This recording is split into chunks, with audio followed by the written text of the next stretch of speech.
Now I'd like to introduce you to today's featured speaker. Cassie Mogilner Holmes is professor at UCLA's Anderson School of Management. She studies happiness, highlighting the role of time.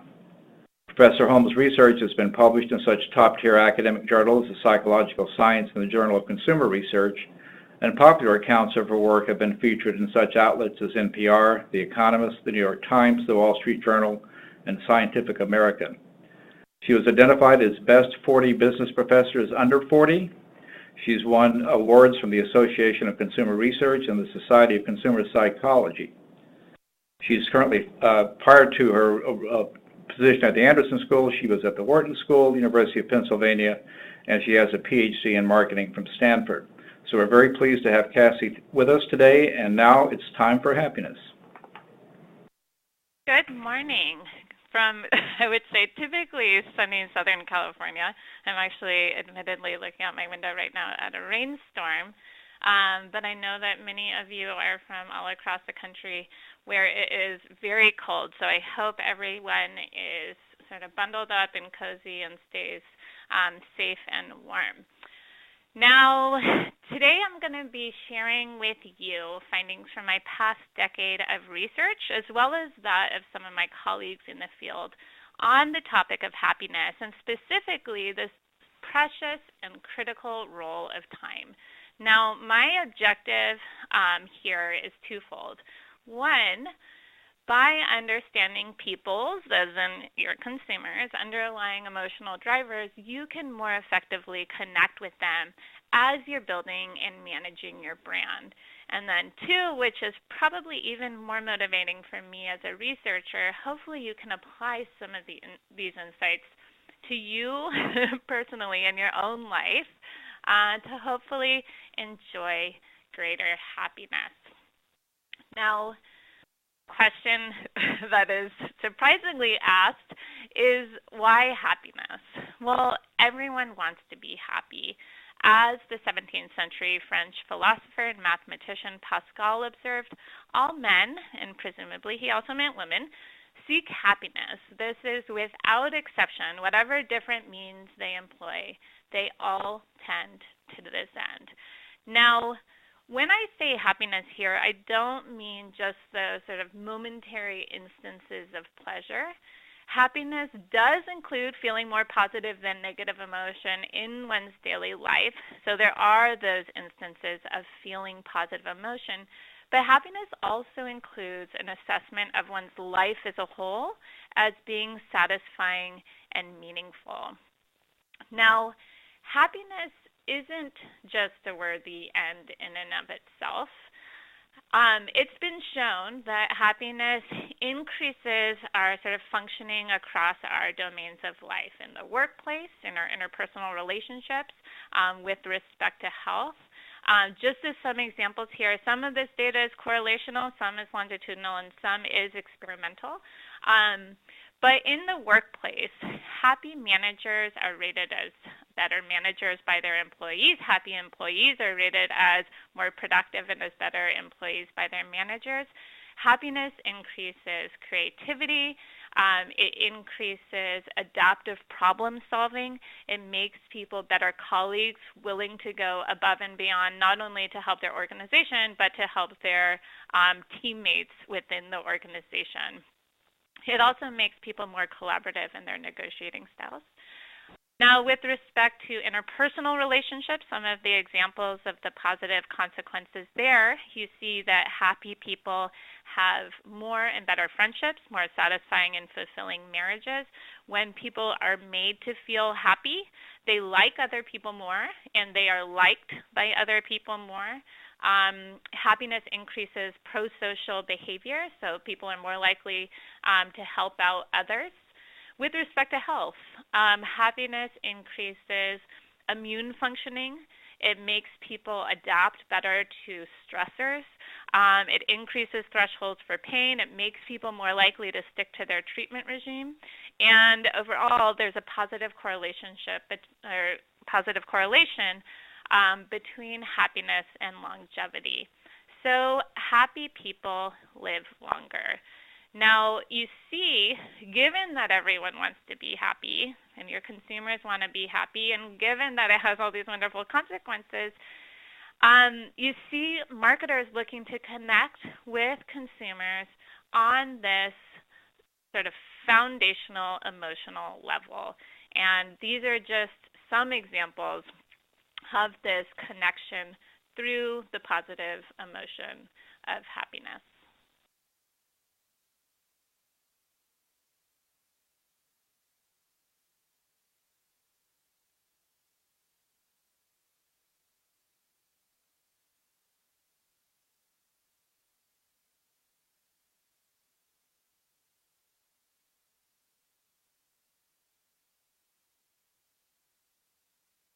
Now, I will say, if you're looking to connect with your consumers on happiness and sort of sell happiness, it's important to understand this emotion and its determinants. First of all, what determines how happy we are? Well, a big chunk of it, namely 50%, is based on our individual disposition and personality. Sort of, were you born or are you naturally a positive or negative person? So the fact that this plays such a huge role is really good news for those of us who are sort of half glass full types, where we see the positive in things and we sort of move through our life in a generally positive way. Notably, this is also sort of bad news for those who are more of the glass half empty folks. Now, but regardless of our baseline disposition or our set point, we are exposed to life circumstances, which has a bit of an impact, 10%. And these circumstances include things like, how old are you? Are you married? Do you have children? What income level? And you might be surprised that these things have such a little sort of influence on your overall happiness. And the reason that they have less influence than you might think is because it's our natural disposition or our set point, which determines how we respond to and how we adapt to those circumstances. And it's this adaptation that explains the sort of surprising research findings showing that just a few months after a major event in life, which could be either good, like winning the lottery, or bad, like an awful injury, research has found that people's happiness returns to their baseline. Now, with all of that said, there is a significant remaining chunk that I haven't really talked about yet, and this is the piece that I'm most interested in, and that actually you should be most interested in too, because it's this piece that we have control over. It is this piece that's subject to influence and the choices that we make. So 40% of our happiness is determined by what we think about and focus on, and what we do and how we behave. So I have been studying how we should be thinking and behaving so as to increase our happiness. In particular, how should we think about and spend our primary resources of time and money? Now, here is a video that presents some of my findings showing the benefits of shifting our attention away from money and towards time.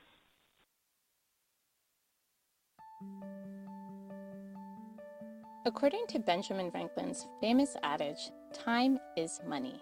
Indeed, like money, time can be saved, budgeted, wasted, and spent. Also, both are resources that people believe would bring them greater happiness. Americans report lack of money as their primary source of worry. At the same time, they increasingly feel like they're suffering from a time famine with too much to do and not enough time to do it. Having more would not only help in meeting one's myriad financial obligations and temporal obligations, but these additional resources could be spent to further enjoy life's pleasures, like traveling, pursuing hobbies, and cultivating personal relationships. People want more money and more time. Unfortunately, there's rarely an opportunity to simultaneously gain in both. Instead, time and money are frequently traded off in life's decisions. Should you pay more for the direct flight that gets you to your destination sooner? Should you accept the higher paying job that requires more hours in the office? Should you take on the huge financial burden of receiving the best medical care available for the possibility of extending your life several years? I'm Professor Cassie Mogilner Holmes, and I study the relationships between time and money, behavior, and most importantly, happiness. In one study, participants completed a survey that surreptitiously exposed them to time-related words, money-related words, or neutral words. These participants were then given an ostensibly unrelated questionnaire that presented them with a list of daily activities, and for each were asked to what extent they plan to engage in it over the next 24 hours. The results showed that people whose attention had been directed towards time planned to engage more in the socially connecting happy activities, whereas those whose attention had been directed towards money planned to engage more in the least happy activities of commuting and work. In a related study, cafe patrons entering a coffee shop were asked to take part in a questionnaire, which surreptitiously exposed them to time-related words, money-related words, or neutral words. Unbeknownst to them, these individuals were then observed to see how they spent their time in the cafe. Those who had been led to think about time upon entering the cafe spent a greater proportion of their time socializing, whereas those who had been led to think about money spent more time doing work. When exiting the cafe, a second questionnaire revealed that those who had spent more time socializing left feeling happier than those who had spent the time at the cafe doing work. To examine people's natural proclivities towards time versus money, together with my colleagues Hal Hirschfield and Uri Barnea, we asked thousands of Americans, which do you want more of, time or money? We found that Americans tend to choose money over time. Out of the nearly 5,000 respondents, 64% said they would prefer to have more money than more time. Based on data from Google, people search for dollar 60% more frequently than they search for hour, and they search for save money more than twice as often as save time. I've also seen this focus on money amongst my students. When I asked them what feelings they associate with money, happiness was the #1 most frequently mentioned emotion. These observations are consistent with the commonly shared belief that money is critical for pursuit of the American dream and our inalienable right to be happy. But people who chose time over money feel happier and report greater life satisfaction, regardless of how much time and money they already have. Together, these studies show us that if people shift their attention away from money and towards time, they're more likely to spend their time in happy and fulfilling ways, producing happier days and potentially happier lives. So, in spite of the belief that money is the resource most central to our pursuit of happiness, increased happiness requires a shift in attention towards the apparently more precious resource, time.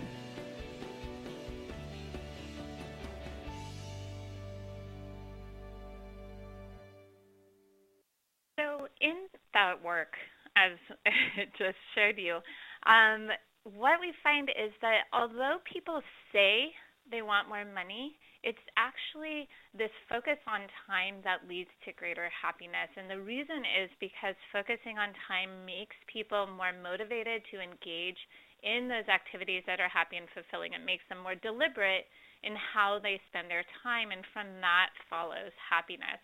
Now, you might be wondering to yourself, well, what are the happy ways of spending time? So in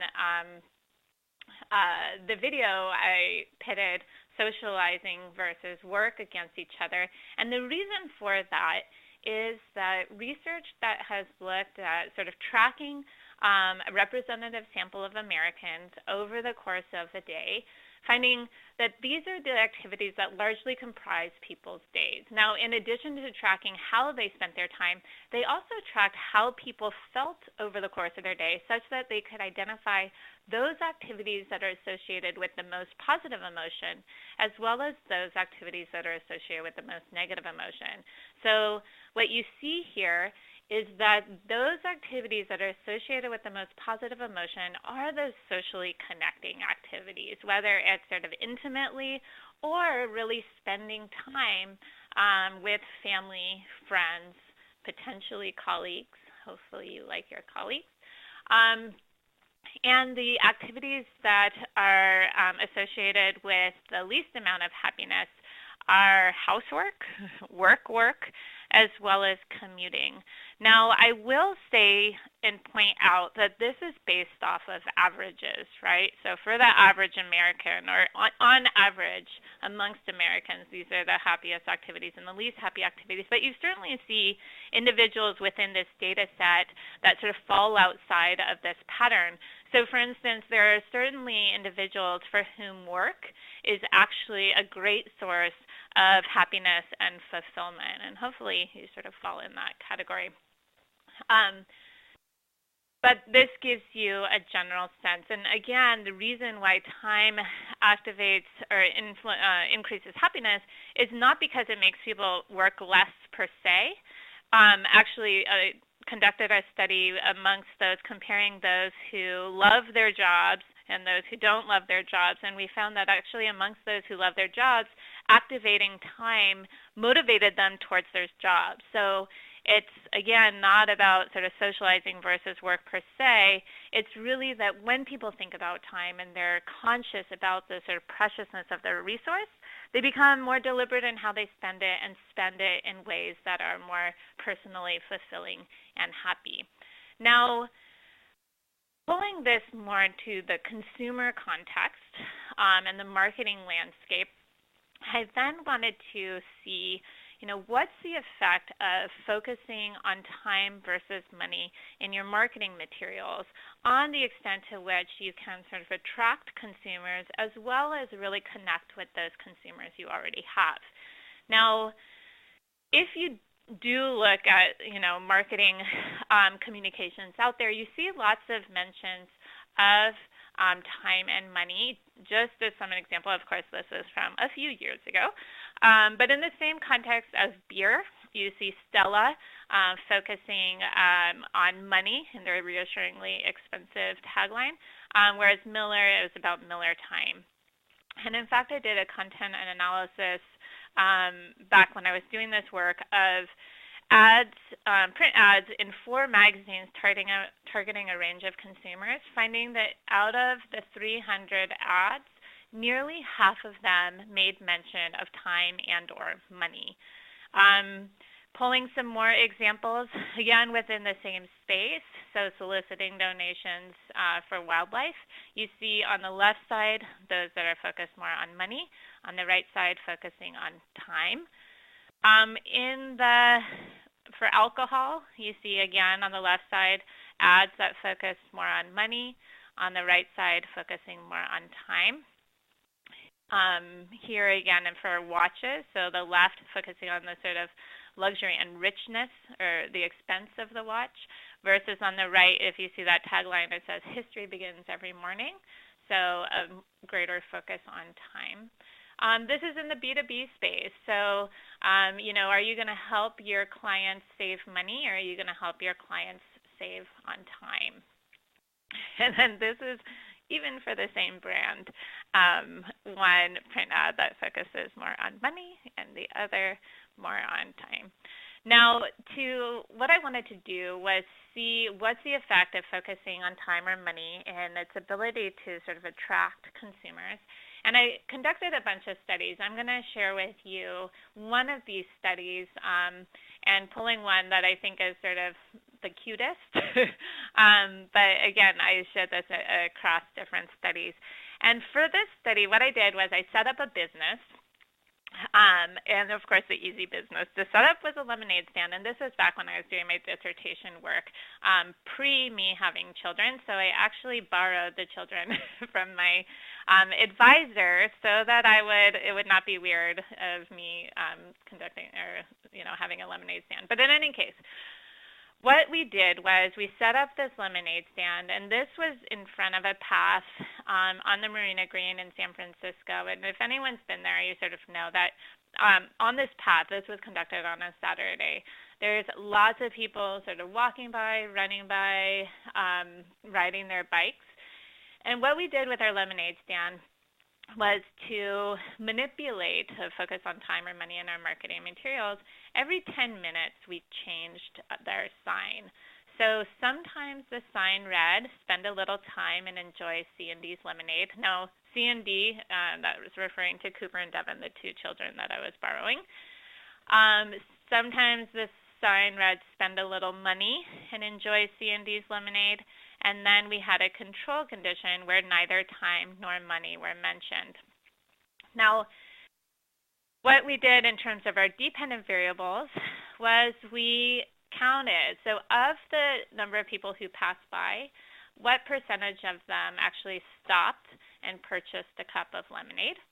We also measured willingness to pay. So when a person approached the lemonade stand, they were told that they could spend anywhere between $1 and $3.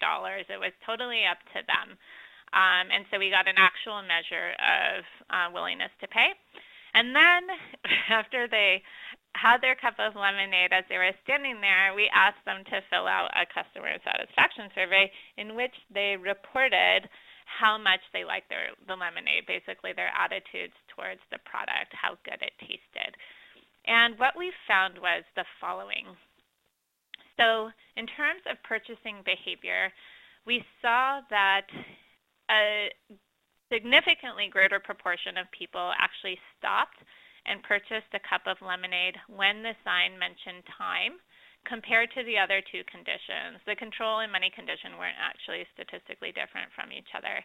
But mentioning time did attract people more to the lemonade stand. And you also saw, I think this is a really interesting finding, that people paid more for their cup of lemonade when the sign mentioned time compared to the control condition. And I think also interestingly, when the sign mentioned money, people paid significantly less for their cup of lemonade. So mentioning money actually made them less willing to spend the money. And then you also saw this same trend in terms of their product attitudes. So just simply, with next to them there was a sign that mentioned time, and that's what drew them in. It's those folks that reported that the lemonade tasted better, that they liked the product more, and actually when the sign mentioned money, they liked the product less. Now, that was a study that was looking at, sort of attracting potentially new consumers to a product. I also wanted to see what's the effect of focusing on time or money and the extent to which you're connecting with your existing consumers. And so this, we conducted a very simple study. This was back in the day, and it was conducted amongst college students where all of them seemed to have iPods, and it was conducted amongst those who did. And the study was simple in that we were just looking at people's reported attitudes towards their iPod, whether they liked their product, and their liking of the Apple as a brand. Now, the manipulation was simply what the first question was on the survey before they reported their attitudes towards the product and brand. In some of the participants, randomly assigned, of course, were first asked this question: how much time have you spent on your iPod, including buying it and downloading music? The other condition, they were first presented with this question: how much money have you spent on your iPod? And then we had a control condition where we didn't have an initial question before they rated reported their attitudes. And I think this is actually a very telling finding, that simply having been asked about one's time spent with the product made them like the product more compared to the control condition, and actually thinking about the money that they spent made them like the product less than the control condition. Now, we dug into the reason for this. Why is it that thinking about time spent increases attitudes? And it seems to follow from the fact that when people think about the time invested in a product and the time spent with the product, it makes them feel like the product says more about who they are as a person. It's more reflective of them, compared to when they think about their money invested, which it's less of a reflection of who they are. So from this sort of personal connection through this, again, I would say sort of precious and personal and important resource of time, that is what seems to be connecting consumers, period, compared to the control, and certainly compared to money. Now, you might be thinking to yourself that, all right, so time is only sort of relevant for particular types of products. And I would say no. There's actually fantastic examples, even within the financial services industry. I mean, going back to this classic campaign of the priceless, where, again, this is about financial services, but the insight is that this company cares about and understands their consumers because they understand that it's those sort of precious moments. It's the time in life that is important to their consumers and what their consumers care about.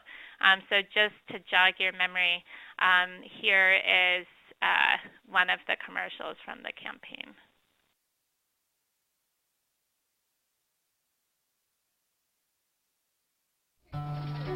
Two tickets, $46. 2 hot dogs, 2 popcorns, 2 sodas, $27. 1 autographed baseball, $50. Real conversation with 11-year-old son, priceless. There are some things money can't buy. For everything else, there's MasterCard. Accepted at ballparks coast to coast. And here is an example, another example, more in the B2B space, where the insight is basically about valuing your customers' important sort of time in life, that sort of preciousness of those moments. So what this was, Microsoft was introducing Office 2007, which had a host of features that help people work faster. So there's the dimension of time, right? And to bring out this benefit to IT managers and company staff, they gave the IT managers a dip-in bowl, which was filled with entertainment vouchers for colleagues with discounts on many entertainment options, like tickets to a ball game, a restaurant. And so this offered a taste of life, right, after you start using Office 2007. Because since you're going to be working more efficiently at work, what does that do? That it frees up your free time so that you can actually go do this stuff in life that's really important to you. And they had great results. Out of the 600 mailers, they received inquiries from over 175 in addition to positive feedback. So there's an example from the B2B space. Also, along this sort of construct of time is a really rich construct, and it sort of takes on many sort of facets. So, the 2 examples I just shared with you were about sort of understanding the importance of, precious moments and time outside of work. In this commercial, again in financial services notably, they pull out the dimension of time with respect to age and sort of one's life course and interconnection across generations. Before they sat down, one more time, just for themselves. Before the last grandchild graced the stage. Before Katie and her husband hit that rough patch. Before Kevin finally came home and the first grandchild arrived. Before the sons-in-law, daughters-in-law, and Brad's brief brush with the law. Before the second British invasion.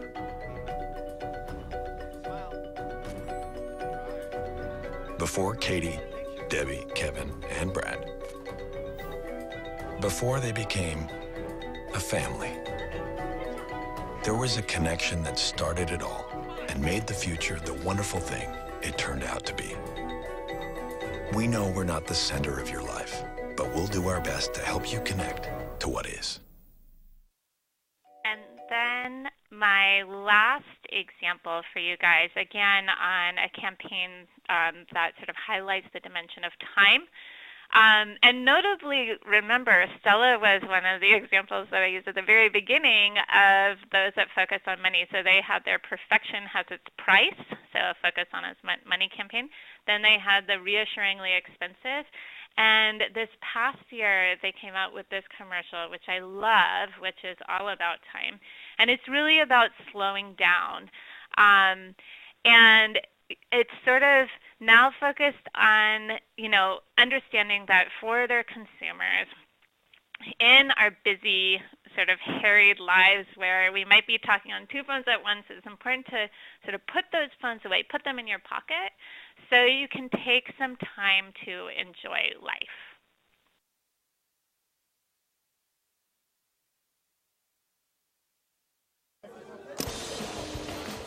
Je cherche la rue, oui, bien évidemment. Mais je cherche. Maman, je t'ai dit non.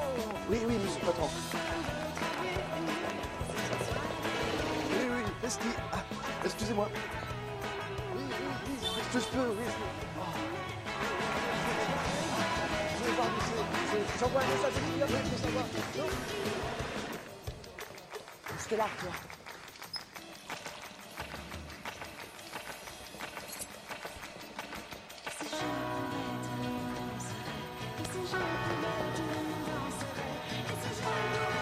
Voilà. Pockets.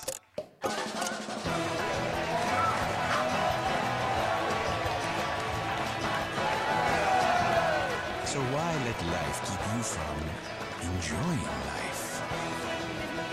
Stella Artois, joueur de bière.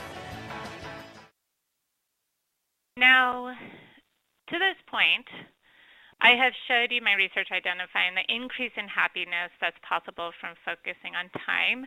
But notably, and maybe for you, time doesn't always feel so happy, right? Despite technological innovations that have automated many of our chores as well as services that let us outsource our chores, Americans report feeling more time constrained now than ever before.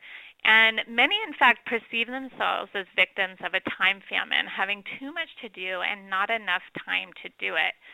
And feeling time stressed is a bad thing. It has been shown to increase unhealthy behaviors such as not exercising and eating poorly. And people who report feeling time stressed also report being more depressed and more emotionally exhausted. Another thing that happens amongst those who feel time constrained is that it decreases their prosocial behavior. It makes people less willing to take the time to help others and to do things for other people. But we have a paper that actually found that if people actually gave a little bit of time away, it can make them feel like they have more time. So we ran several studies showing this, but just as an example for you guys, in one of the studies, what we did was we had participants, adults from across the U.S., and we connected with them online, and we gave them instructions. This was conducted on a Saturday morning. We told half of the participants, sometime before 10 p.m. tonight, please spend 30 minutes doing something for someone else that you weren't already planning to do today.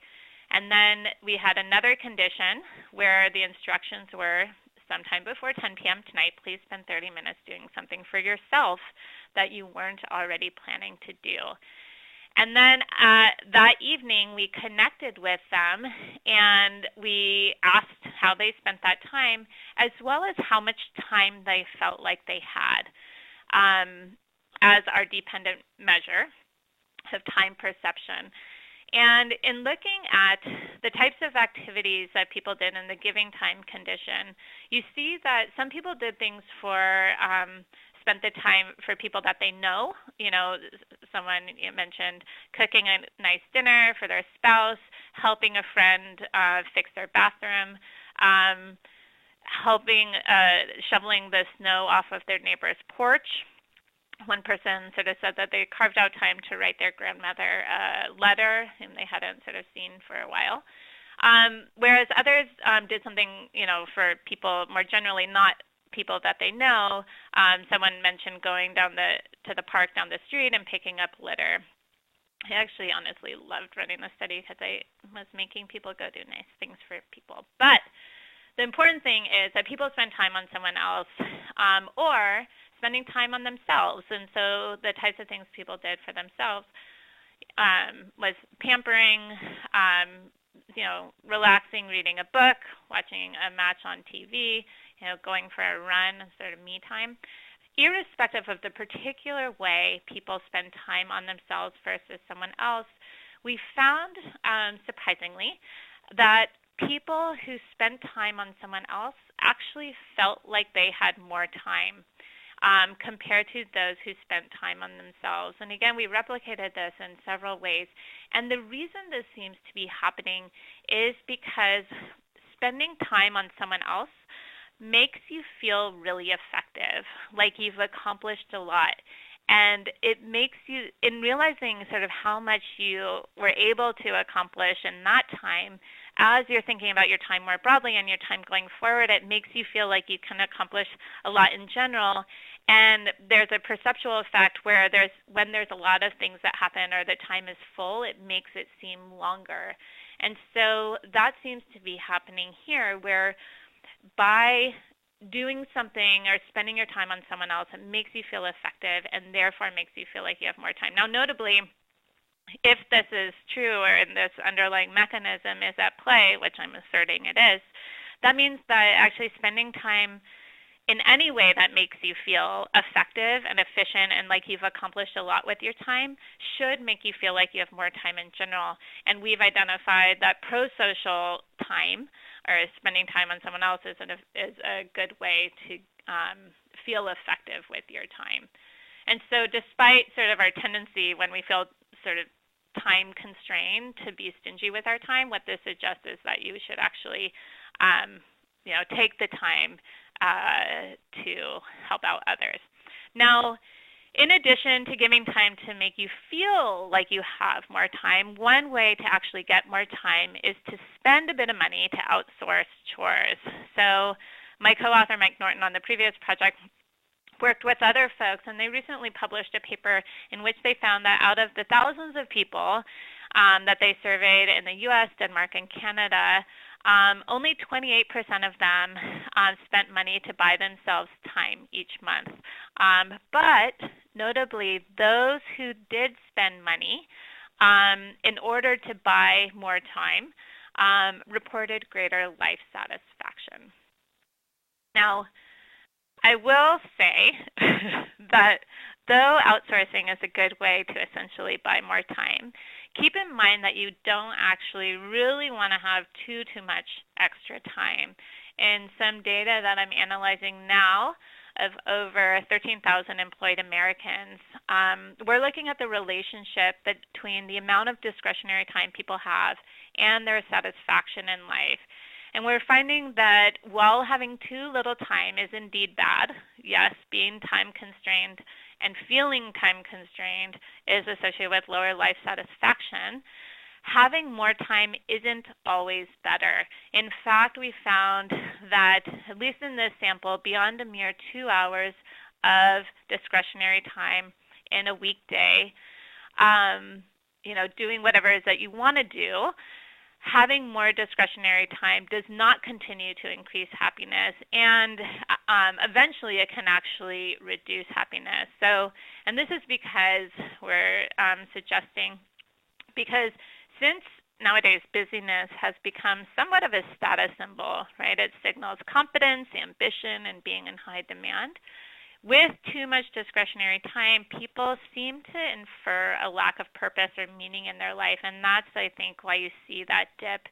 And when there's too much discretionary time over the course of one's daily life, then it results in less happiness. So what this suggests is it's not just an issue of how much time you have. It's really a question of how you spend it. And now, as we're talking about spending, let's talk briefly about some ways to spend money in order to maximize happiness. Now, a growing body of work in psychology and consumer research advises that despite the allure of acquiring material possessions, we should acquire experiences to enjoy greater happiness. That is, people enjoy greater happiness if they spend their money on a vacation to the beautiful French Riviera or a concert or a nice meal out than if they spend their money on handbags, jewelry, or electronics. And also in the context of gift giving, I've actually have some of my own research that shows that receiving an experiential gift actually makes you feel more connected to the gift giver than receiving a material gift. So it's also better at strengthening relationships. Now, these benefits of buying experiences over material goods extends across men and women. It's been shown across ages, employment status, marital status, and across regions of the U.S. And some of the reasons for the benefit of buying experiences over material goods is that experiences are more unique. They're harder to compare against the foregone alternatives, so you feel less buyer's remorse. Also, they elicit more intense emotions. Also, they're subject to slower rates of hedonic adaptation. Now, we as humans are adaptive creatures, and I alluded to this earlier when talking about why an individual's disposition or set point is such a big determinant of happiness. This ability and tendency to habituate is a good thing, right, when we're faced with negative and harmful events, but we also habituate to good things, like the purchases we make.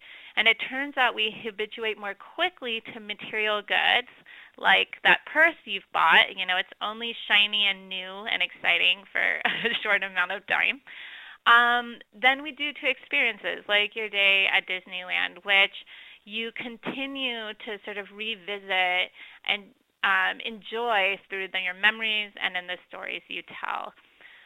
Finally, experiences lead to greater happiness because they're more often shared than material goods, and the personal connection and interconnection that comes from experiences leads to greater happiness. Now, this is helpful and informative, so we should be buying experiences to enjoy greater happiness.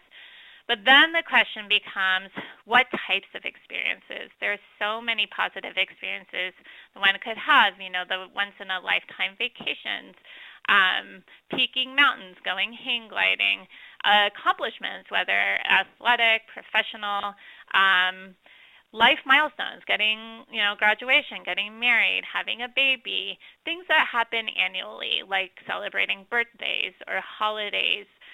Also things that happen more frequently, like going out for drinks with your friends, or daily even, having dinner with your families, or things that can happen at any moment, like getting a kiss from your little one, or enjoying a treat, or going for a walk, or just vegging on the couch with your spouse. All of these are notably happy experiences, but they vary in their frequency. Some of them are more extraordinary, going outside the realm of your everyday life, whereas others are more ordinary, very much within the realm of your everyday life. And what we were interested in is, what experiences make us most happy? Is it the extraordinary or is it the ordinary? And if you look, you know, at pop culture, there's different answers to this question. So if you guys remember the Dead Poets Society, Robin Williams' character, he, you know, urges his students, his high school students, you know, carpe diem, seize the day, boys, make your lives extraordinary. Whereas in the bucket list, Morgan Freeman and Jack Nicholson's characters, they find out they're terminally ill, and they set out on all these amazing adventures, you know, jumping out of airplanes, climbing mountains. And I apologize for the spoiler alert for those who haven't seen the movie, but the point of the movie is that it's when they return home at those sort of quiet moments with their family, you know, in the kitchen and in the backyard, where they find the greatest happiness. Now, we wanted to explore, you know, is it the extraordinary or ordinary that leads to greater happiness? And we ran a bunch of studies. Their first sort of way of addressing this point was simply asking people. We asked people, adults from across the U.S., again, to tell us about a recent either extraordinary experience that made them happy, or to tell us about a recent ordinary experience that made them happy. Now, the types of experiences that people generated in each of these conditions sort of fell along these lines. So the extraordinary experiences tended to be life milestones, vacations, cultural events like going to a concert or the ballet. the ordinary experiences that made people happy were these shared moments, sort of like, in the daily life, but with loved ones. Enjoying treats, so whether it's like a cold frappuccino on a hot day or a lovely glass of wine. And also, people mention sort of noticing nature of, a beautiful sunset, or noticing the view from their, on their way to work. Now, what we did was, in addition to asking them to tell us about, recall this experience, we asked them how happy it was. And what we found was that their response to how happy it was depended on how old they are. So, amongst the younger participants, for them, extraordinary experiences led to greater happiness than ordinary experiences. While I actually split it from younger, older, in this case it was, in this sample, it was under 35 or older than 35. Notably, this is actually a continual effect, and if I keep age continuous, you see this. And I think the interesting thing that you see is that the happiness from ordinary experiences. So as younger people sort of feel less happiness from ordinary experiences, but as people get older, they extract greater happiness from these ordinary moments. And we ran several studies replicating this finding, and what it actually seems is that it's not about age per se. It's really about how much time people feel like they have left.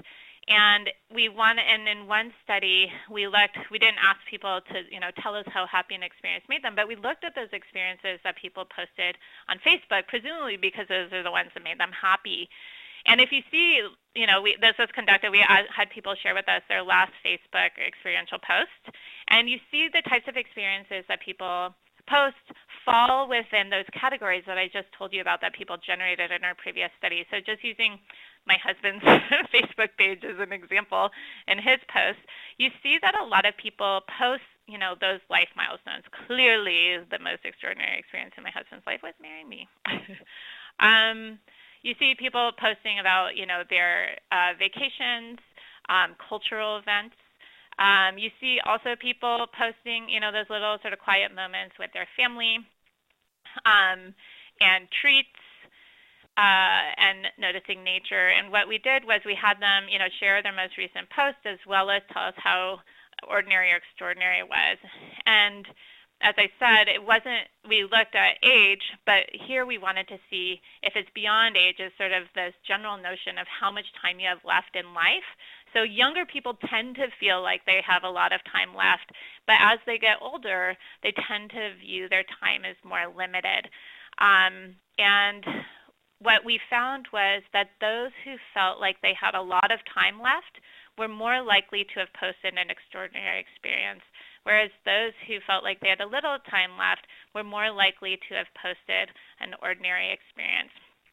Now, notably, if you're selling products that are experiential, what this means is that you can frame the experience as extraordinary or ordinary, and that's what we did in this study. And we actually manipulated how much time people felt like they had left and the tagline, and we asked them their purchase intentions. And what we found was that when people felt like they had a lot of time left, it was the extraordinary positioning that was more appealing.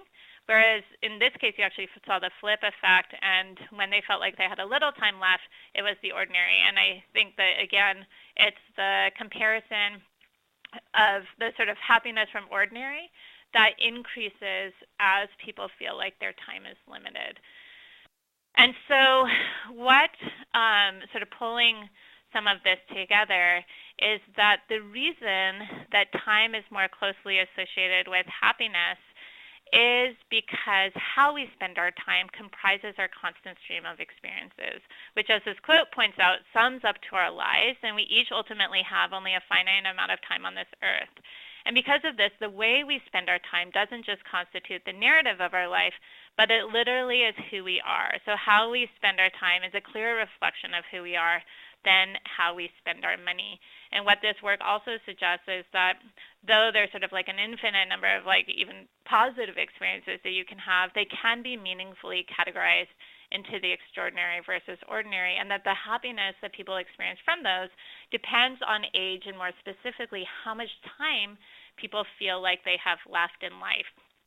Now, we also ran a study to see if age not only influenced how much time people feel like they have or their happiness from ordinary and extraordinary experiences, but also the way they experience happiness. So I will wrap up with this video, which shows this sort of shifting meaning of happiness over the course of our life. And this was created by my collaborator, Jennifer Ocker.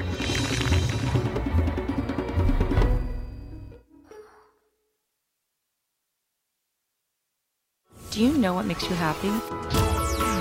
If you're like most people, the things you think make you happy are not in fact what actually drive your happiness. Many behavioral scientists have delved into the data, empirically examining happiness, assigning metrics to it, and measuring when, how, and why it rises and falls. But there are a couple of important questions still left unanswered. What factors lead us to say, I feel happy? And are those factors fixed, or can they be changed? The answers to these questions are important as they shed light on why our understanding of what makes us happy is so often inaccurate, and why we make the choices we do. Choices, after all, are often fueled by a desire to optimize happiness. I've been working with Cassie Mogilner and Sepp Kambar to examine these questions. In one of our first studies, we examined personal blog posts, which in many ways are the diaries of the digital age. We surveyed 12 million posts, looking for correlations between mentions of happiness and other words describing the author's emotional state. When we looked at the results against the demographic of the bloggers, we found universal trends. The meaning of happiness appears to shift in systematic ways every 5 or 10 years, demarking a set of chapters that tell the emotional story of our lives. Our story starts with a chapter of discovery, where we're searching for our goals, unsure what they are. In our teens, we report feeling isolated, unappreciated, sometimes unloved, often uncertain. When happiness is felt, it's experienced as excitement, an angsty form of happiness. In our mid-20s, the story of our life shifts to pursuit. Having identified our goals, we go out to conquer the world. Happiness is experienced when we feel successful and capable, especially when validated in the eyes of others. Into our late 20s and early 30s, ambition and desire for success remain high, but happiness becomes more associated with balance. We talk about having children, building a family, and even our energy levels and bodies, perhaps because it's the first time they've started to go downhill. In our late 30s and throughout our 40s, happiness becomes connected to a growing sense of meaning that comes with raising a family, a sense of spirituality and community, and the realization of the impact we can have in the world. It's around this time that the chapters shift to themes of savoring, where happiness is tied to feeling content and connected, where we appreciate what we've achieved and what we have. This feeling of gratefulness only grows into our 50s and 60s, when happiness becomes increasingly associated with feeling calm, lucky, and blessed. However, what's important is these chapters are not set in stone. We can rewrite or at least edit them. In one study, we asked young adults and older adults to listen to 2 very different versions of the same song, one upbeat and one calm.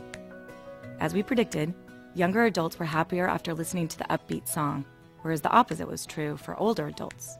Then, we tested whether we could change people's mindsets, making older adults take on the mindset of younger adults, and vice versa. So we had a subset of older adults spend a few minutes in the mindset of younger adults by asking them to think about their future. Sure enough, the older adults who spent time contemplating the future felt happier when listening to the upbeat song. And similarly, we could shift younger adults into an older mindset by having them meditate on the present. Younger adults who spent a few minutes breathing deeply focused on the present started to associate happiness with peacefulness. This research suggests that our mindset is even stronger than age when determining what happiness actually feels like.